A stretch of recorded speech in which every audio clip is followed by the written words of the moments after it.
তুমি কি আমার পরীক্ষা নিচ্ছ? না না, পরীক্ষা দিতে যাবো কেন? আমার কথাটা আপনার মনে আছে কিনা তাই জিজ্ঞেস করছি। মনে থাকবে না কেন? তুমি বলেছিলে টনি, যতদিন এই নদী দিয়ে জলের স্রোত বইবে ততদিন আমাদের ভালোবাসা অটুট থাকবে। মিথ্যা কথা, এই কথা আমি কখনো টনিকে বলিনি।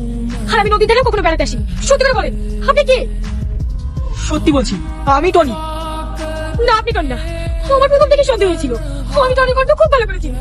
আমি আপনাকে সাহায্য করছি, আপনি সত্যি করে বলুন আপনি কে? তুমি যখন সব ধরেই ফেলেছো, আমি আর কোনো কথা গোপন করবো না।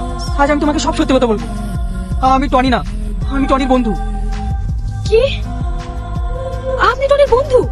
তাহলে আমার টনি কোথায়? কি হলো, চুপ করে আছেন কেন? বলেন আমার টনি কোথায়? টনি ও আর এই দুনিয়াতে নেই। না, আপনি আবার আমাকে মিথ্যে কথা বলছেন। সত্যি করে বলেন না আমার টনি কোথায়?